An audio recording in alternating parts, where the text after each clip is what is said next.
Hello everyone, this is me Josh and welcome to episode 11 of Creating Your End-to-End Crypto Forecaster. In this episode, we will still continue building our orchestration layer. So that is via Airflow. All right. And before we start, let's briefly talk about DAGs. Ayan. So DAG stands for Directed Acyclic Graph. So ito yung core concept na ginagamit ng Airflow to build the task or the jobs in running data pipelines. So let's look at this diagram. Ayan. So meron tayong, so bawat square dito, ito yung isang task. Alright? So meron tayong task A, task B, C, and D. So the goal here is to just simply follow the cycle, right? So kapag ka nag-success, sumakses, ayan, si task A, magpo-push through siya kay task B and C. Alright? Si task C, kapag nag-success siya, then it will continue to task D. But if, let's say, si task B, hindi siya nag-success, hindi rin siya magtutuloy. Pero, since successful yung execution ng task C natin, nag-push through pa rin tayo sa task D. So that is the concept that is a concept of DAG. So that is some sort of a flow that we are thinking about kapag gumagawa tayo ng mga DAG kay Airflow. So in DAG, it normally consists of a task, right? So ano yung mga task na pinapatakbo natin, ano yung certain configuration bawat task na yun, and then ilang task yung meron tayo doon. And of course, our goal is to also somehow schedule the execution of the entire DAG para every time na dumarating yung schedule na yun, mag-run yung pipeline natin. So for example, in our case, our goal is to just schedule the execution of the pipeline every hour. Ayan, para mas makatipid tayo sa tokens kay CoinGecko. Alright? So, as simple as that. And if may mga errors tayo, lahat yun mailalag naman natin. At kung meron tayong mga issues like other lower level na errors, so makikita rin natin siya. So, doon natin gagamitin si Airflow. Alright? So, before I get started, let me go back to VS Code. Ayan. So, let's do some coding na. And there you go. I am now inside the same Docker or the original root directory of our project. So, kung nasaan yung Docker compose file natin. So, dyan ako. Right? And let me delete these muna kasi hindi ko naman sila kailangan. Ay, hindi, okay lang yan. Baka may mga ginawa na kasi akong exercises dito. Alright? So now, we will, or before you do anything else, make sure that your Docker Compose services are not running. So, patayin nyo muna sila if they are running because we will modify it. Okay? So, let me delete this. Or copy ko muna to before deleting. So, there. Ngayon, if I expand SRC and Scraper, remember, meron tayong env file dito or .environment file. So this is what we use to store our environment variables para mapatakbo natin itong Docker file natin or yung crypto scraper natin. So what we want to do is we want to move this or simply make a copy of this file papunta sa root directory. So ngayon, copy ko lang siya and paste ko lang siya here. Ayan. Because all of the operations that we will be doing now will be handled by Airflow. So that's why kailangan natin siyang mapapunta dito sa root directory. Okay? So now that we have this environment file, .env file rather, let me copy yung ibang mga values na nawala. Ayan. So remember, di ba, when we set up MinIO and Airflow, meron tayong mga extra environment variables na gagamitin. So we will just keep it here as well. All right. So that's the first step that we need to do. The second step na kailangan natin gawin is to update naman yung Docker Compose file natin para ma-load naman natin yung mga environment variables na ito doon sa Docker Compose file natin. Right? So, si Docker Compose, it's capable of automatically parsing environment variables from .env file. So, yun yung isang additional feature ni Docker Compose file. So, how does that work? So now if I add, so yeah, we have this environment section, right? So this environment section reads or stores all of the environment variables na pwede natin gamitin kay Airflow. So ilalagay lang naman natin itong mga environment variables na ito kay Airflow since um, that's where we will run our DAGs. So ngayon, ang gagawin ko lang is to simply copy um, these variables. Ayan. Alright? So pagka-copy ko dyan, para makuha naman natin yung values, we just need to use the $sign tapos curly brackets and just paste the variable names. Ayan. Which is same lang din naman sa ginawa nating variables dito or keys. Okay, cool. So right now, what this portion is doing is it already loads the environment variables from .env file, which is cool because later on, kapag nagpatakbo na tayo um, ng mga DAGs, automatically maliload na natin siya. Alright? Okay, cool. So that's the second step. The third step that we will be doing is I will be adding something sa ating volumes for airflow. Alright? So here, I can just add um, this portion. Okay? Ayan siya. So what happens on this portion is that um, I am allowing or loading this file na galing sa WSL file system natin. Alright? So this is what we are going to use para makapag-link, para mapatakbo natin yung Docker image natin for Crypto Scraper. So what does this mean? Or anong file kaya yung pinaghuhugutan nito?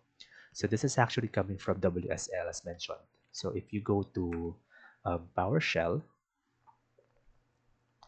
ayan, and you access WSL, clear nyo lang yan, hayaan nyo lang. We can actually look at ls var/run. Ayan, so makikita natin dito that under the run folder, meron tayong docker.sock file. So we want to expose this file doon sa Airflow services natin para mapagana natin yung Docker operator na gagamitin natin later on. Kasi yun yung magpapatakbo sa mga Docker app, sa Docker image na i-assign natin mamaya sa DAG natin. Alright? So, for now, just add this additional layer dun sa volumes natin para gumana yung ating mga DAGs. Okay? So, I think we're all good on this Docker Compose file. So, we can now start the services again. So, Docker Compose up -d. Alright. So during testing, I noticed something dito sa mga services. So yung web server or actually yung mga Airflow services, hindi siya automatically tumatakbo. So it's spending more time than the usual para maging accessible siya. So probably wait for like 1 to 2 minutes para ma-make sure natin na lahat ng mga services na to ay gumagana or at least for the Airflow. Alright? Okay. So right now, so double check lang natin. So gumagana naman lahat ng mga services, right? Cool. So right now, let's create our very first Airflow DAG. Okay, so ngayon, to do that, we just have to go to this folder DAGs and create tayo ng bagong file. So let's call this run crypto scraper.py. So Python file lang naman siya. And I have here some readily available scripts. Okay. Pero I'll explain pa rin naman one by one.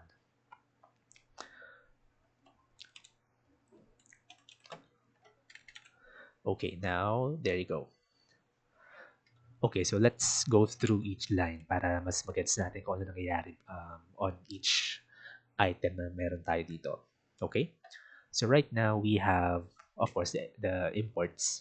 So ginagamit natin dito si DAG para ma-construct natin yung DAG natin. Alright? And we also have our Docker operator. So in Airflow, there's a lot of operators available. So there's Python operator, meron ding bash operator. So yeah, pwede kang gumamit ng mix of different operators. So in our example, gagamit mo lang yung Docker operator since yung Docker or yung crypto scraper natin is naka-Dockerized na. Okay? So now we have these default arguments. So ito basic information lang naman siya. So here I have my name as the owner, right? And the start date is this particular date, that's April 14, and retries is 0. For the start date, that actually stands for the date kung kailan siya na-publish um, kay Airflow web server. So if you look at this section din, or dito pala sa catch up, so let's say I added an earlier date here. What's gonna happen is it can actually load or run the pipeline since the very beginning of your start date. So kung kailan yung nilagay dyan, for example, I added March 20, right? So yung pipeline natin is tatakbo from March 20 if yung catch up natin dito is naka-true. But for now, we don't want that to happen naman. Alright? So I also have some retries here, right? So kapag nag-retry tayo, ibig sabihin yan is kapag nag-error yung pipeline natin or yung DAG natin, pwede siya mag-retry up to this particular number. In this case, wala akong nilagay. So I don't want to retry kapag nagkaroon tayo ng error. But in real-world scenarios naman, you can add some retries pa rin naman dito. So retry delay, it's the distance or the duration between tries. So kunwari, nag-fail ka na the first time, the next retry will be like 3 minutes. So ganun yung purpose nito. But then again, I don't want to use that for now. So whatever happens on my DAG, if it throws an error, investigate natin. Okay. Then here, we are just simply loading the environment variables um, from Airflow services na meron tayo. So remember, doon sa Docker Compose file, niload or inad natin itong mga environment variables na to. So these environment variables are now loading, or eto naman, niload lang niya yung mga environment variables from the Docker services that we have right now, which nanggaling lang din sa .env file natin. Okay? So that's the use of why we are doing this. Kasi kapag hindi natin ito ginawa, ang mangyayari is wala tayong makukuhang values from this. Okay? So there you go. Okay, so this section naman, so we are actually constructing our DAG context manager. All right? So what happens here is that we are passing the default arguments na meron tayo dito. Tapos, maglalagay tayo ng DAG ID natin. So, which can be any format naman. But there is some convention that you can follow. And of course, your description, right? And then here I also have schedule interval. mamaya gagamitin natin to. But for now, I don't have any schedule. And as mentioned kanina, yung catch up natin is for those times na na-miss niya yung schedule. So, kunwari, di ba, pinablish natin siya at this particular start date. Tapos, it's supposed to run from that date let's say, every day, kunwari. So, every day, or parang from March 20, kunwari, hanggang today, tatakbo siya ng ilang beses na yun. So, that's probably 30 days or 30 more times. So that's the purpose of catch up. All right. So after you constructed your DAG context manager, all right, dito na tayo magde-define ng mga task natin. So remember doon sa concept of DAGs natin. So ito yung buong DAG natin, right? Ito naman yung mga task natin. So ito yung mga dinedefine natin in this section. Okay. So here I am defining Crypto Scraper market chart task. Okay, so this task is simply running the Docker image na binild natin in the past episode, which is the Crypto Scraper. All right. So we have the task ID similar kay tag ID natin. So again, may convention time na pwedeng sundan. But for now, I'm just sticking to this simple variable names. And this is our Docker URL, which is which kind of acts like the engine na nagpapatakbo ng Docker operator natin. In our case, it runs on WSL, kaya ganyan yung kanyang directory. So this is why we have to import or to mount this particular file doon sa ating volume kay Airflow. Kasi gagamitin natin siya dito sa ating DAG. Alright, so that's the purpose. And then the API version, it's default to auto, but it's actually more appropriate, in my opinion, to use a certain API version here kasi nung pinapatakbo ko siya, parang na-surprise ako na yung ibang mga commands hindi na gumagana. So, yeah. But for now, let's keep it in auto mode. So, auto remove. So, kapag natapos na yung container, yung execution niya nag-success naman, then we are removing the container itself. The next is we have the name of the image that you're gonna run. So ito yung image na binild natin from the last episode, which is the SRC,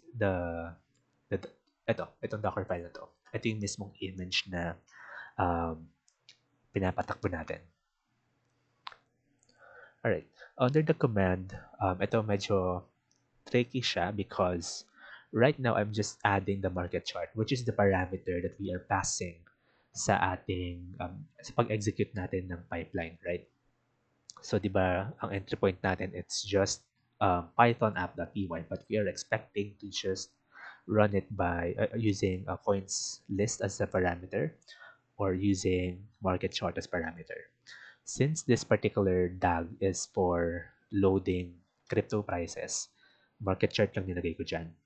And since naka-entry point naman na tayo as python.app.py, I don't have to include that here kasi magiging redundant siya. So para mangyayari dyan, kapag nilagay ko pa rin yung python app.py dito, ang pinaka-command na pinapatakbo natin is python app.py, python app.py, market chart. So naulit yung python app.py. Alright? And then we have our environment variables, which are the same environment variables that we have here na pinapasa naman natin sa Docker file. So remember when we were trying to run this Docker file, may pinapasa tayong .env file sa kanya. So sa atin naman, sa DAG natin, dito na natin siya dinedefine. So, which is fine kasi naka-define na rin naman siya sa Docker Compose file natin. So, we should be safe whenever we are parsing these environment variables. And lastly, yung network mode natin. So, remember again, in the last episode, pinakita ko na hindi tayo nakakakonekta or yung scraper natin, hindi siya nakakakonect via Docker doon sa database natin. And that is because of network. So, gumagana siya kapag locally ko lang siya pinapatakbo. Pero kapag pinatakbo ko siya via Docker, doon na tayo nagkakaroon ng problema. So here, I am defining the network para ma-make sure natin that we can connect or that the two this image is running on the same network as what we are using on this Docker Compose file. All right.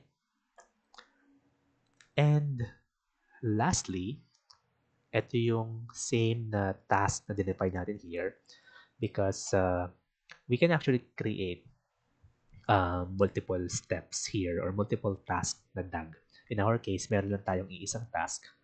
So kapag ka nag-success tayo dito, then we should be good. But as mentioned, pwede tayo magkaroon ng multiple tasks dito. So mamaya or in the following episodes, I'll show how to do that. But for now, I want to show just show you just this particular DAG. Okay. So just save that and automatically Airflow is capturing that DAG that you just created. So let me go now to Airflow. Okay, mag-login tayo ngayon. Ayan. So as we can see here, I have the DAG scrape crypto data, which is the same as what I have here. Alright? So kapag ka inopen ko siya, so konting walkthrough muna tayo kay Airflow, no? So ito yung pinaka first glance natin sa Airflow web server. And you would have here the list of all available executions or task runs, right? So ayan siya.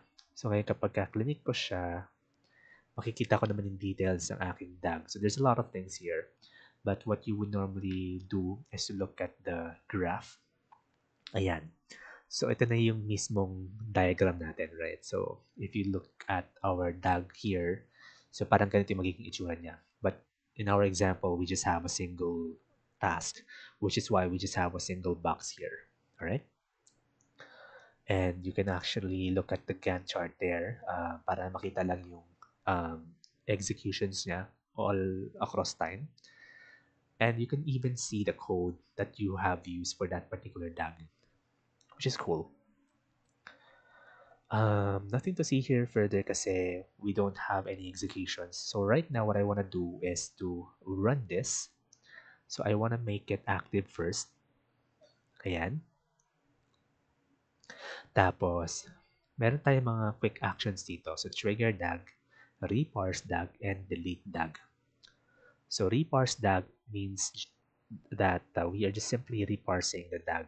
Kung meron tayong mga naging changes from the script, we can just reparse that. And then here the trigger is when we run the DAG.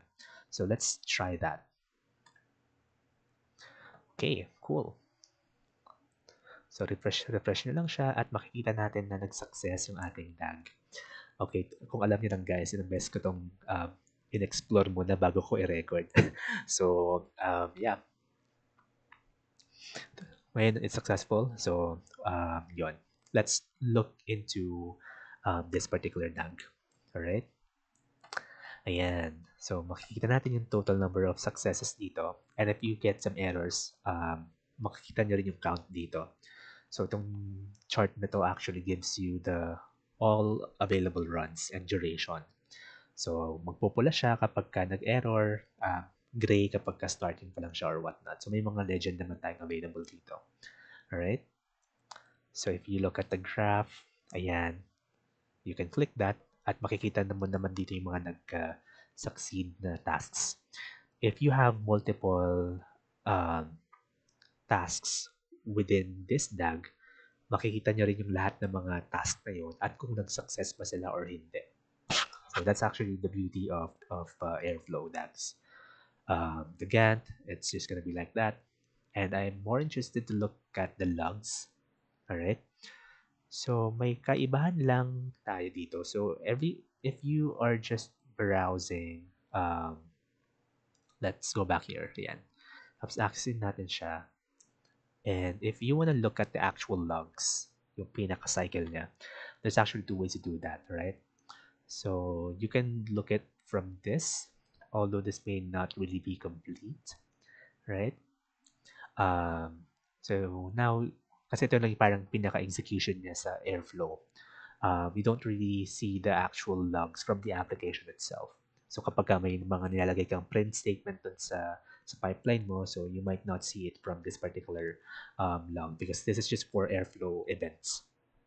Um, if you want to see the actual logs of that application, of your application, um, punta kayo sa graph, click nyo siya, yan, hanggang mag-highlight siya, and then you should see this logs, right?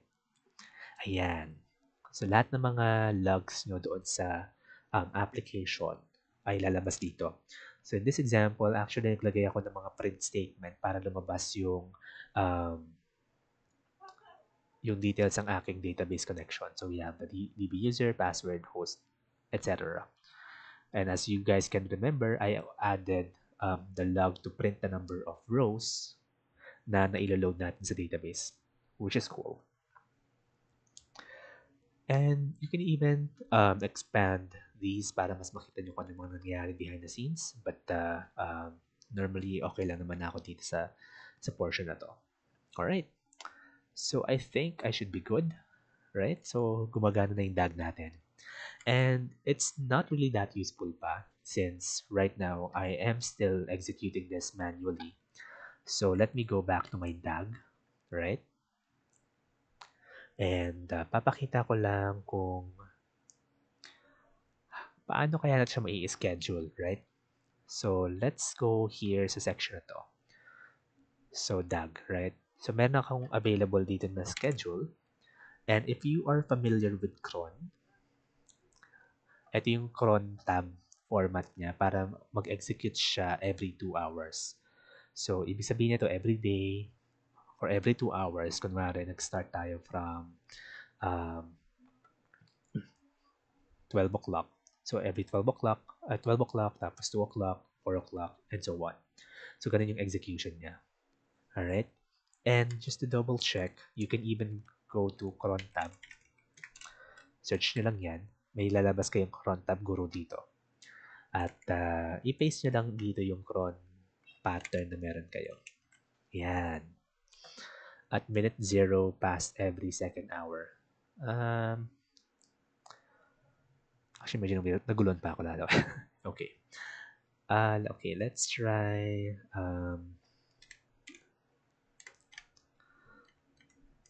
2.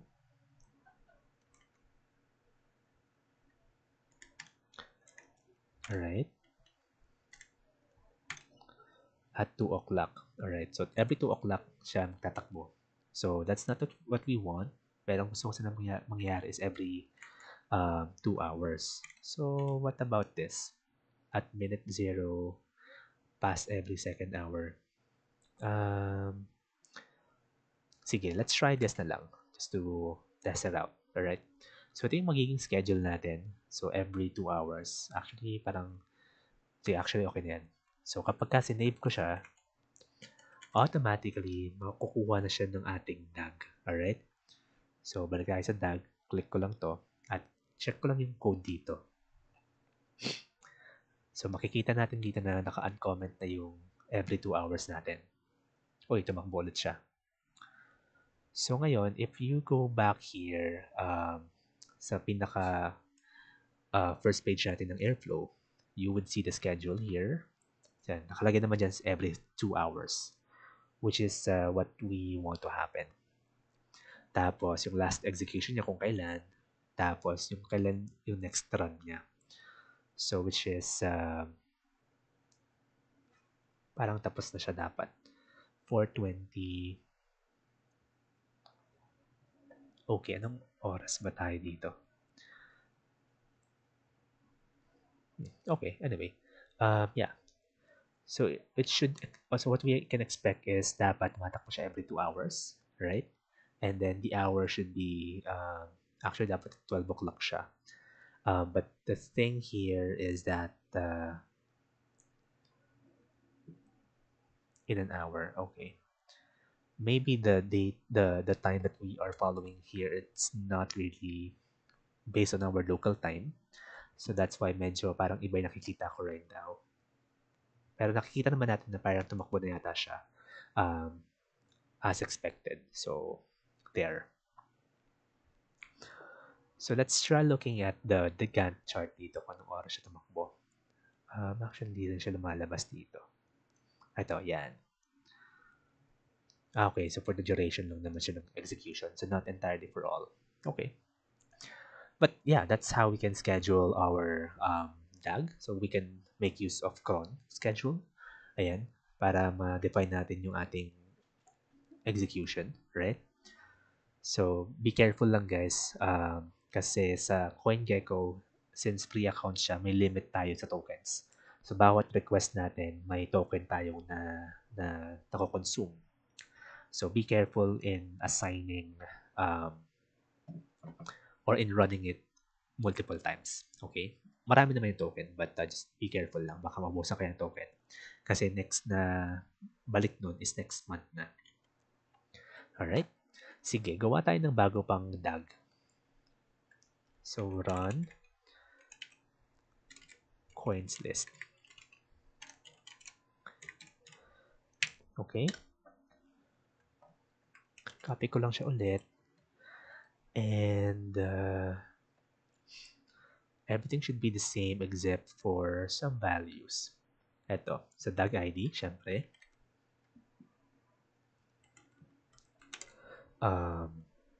Scrape coins list. Alright. So run crypto scraper to scrape coins list. Alright. Dito naman, I don't want to run this every 2 hours kasi this is the master list of all coins available in CoinGecko.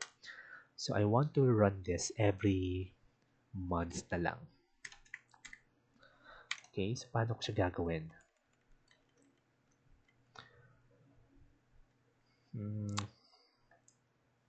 Sige, Google natin to. So cron every month.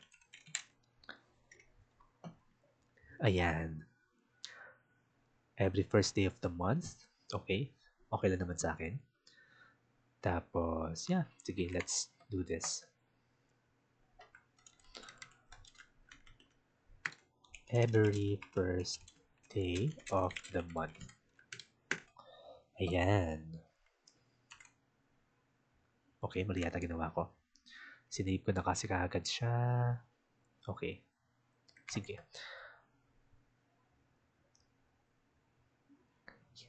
Alright, I think may ginawa akong mali. Anyway, let's try this. Alright, so ngayon dito sa crypto scraper market chart task natin should now be coins list. And same goes here, coins list. Tapos dito, instead of market chart, gawin natin tong coins underscore list.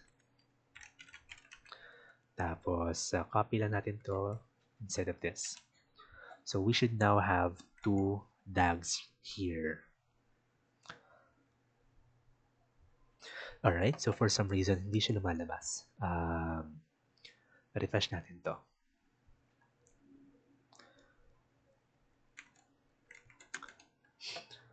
Alright, so coins list. So let's look at this and let's look at the code. So ito pa rin naman yung acting DAG, right? Na original, yung first DAG na create natin. So ngayon, di pa natin nakikita yung bagong DAG na kaka-create lang natin. So let's see.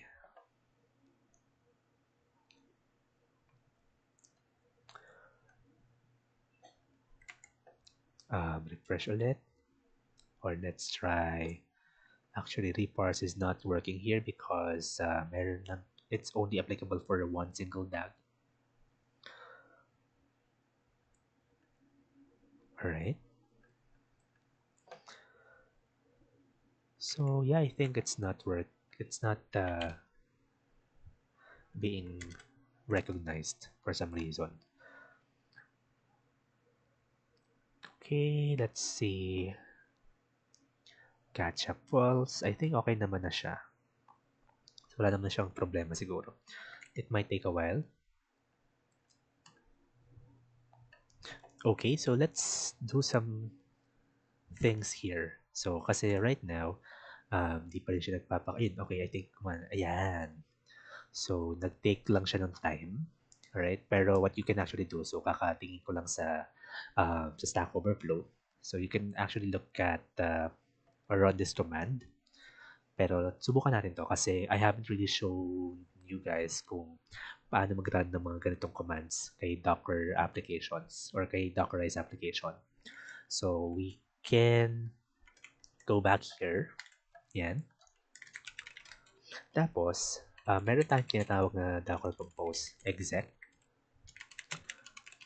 Tapos, kailangan lang natin dito ilagay yung I think it should be Airflow Web Server. Yan. Pangalan ng ating service. Oops. Ano nangyari? Mali yata ako ng pinindot. Okay.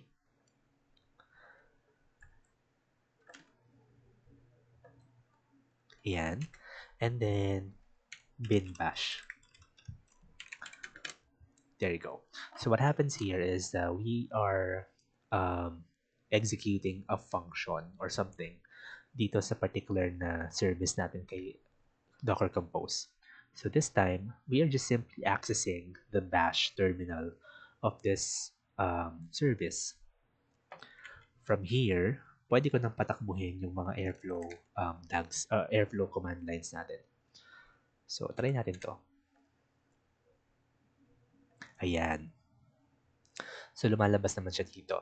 So, probably kanina, while it's not yet published or showing up on Airflow web server, it's already in the back end pero hindi pa lang siya lumalabas. So, might need some time para lang mag-push siya doon. But in case that we want to make sure na lumalabas siya, then we can simply run this command para mapalabas natin yung all available na DAGs natin. Alright? But right now, it should be good because it's right here already. And as we can see here, tumatakbo siya every 12 midnight on the first day of the month. So yeah, that's totally cool. I-activate ko lang siya and I want to run this. And subukan ko lang kung ano mangyayari dito. Alright? It's running. Tapos, let's look at the graph. Click ko lang to. So, nag-success naman na siya. And let's look at the logs and we can see here that we still, or may bago na yata. Kasi before, nasa 17,005 lang siya. So, there. It's working. Okay, cool.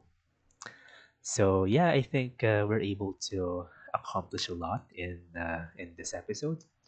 So, actually, nakumpleto na natin yung data pipeline natin for yung pinaka-data pipeline natin. So, it's the data pipeline for us to scrape data from CoinGecko, load that to our local database in Docker. Tapos, yeah, na-schedule natin yung mga jobs na yun via Airflow. And they're already orchestrated. So, I think we should be good here and we can already proceed to the next steps of this project. So, I hope that you learned something in this episode and I hope to see you in the next ones. So, see you guys in the next episode kasi gagawa na tayo ng ating mga machine learning models and we will also build our dashboard that where we can analyze our data. So, I hope to see you in the next episode.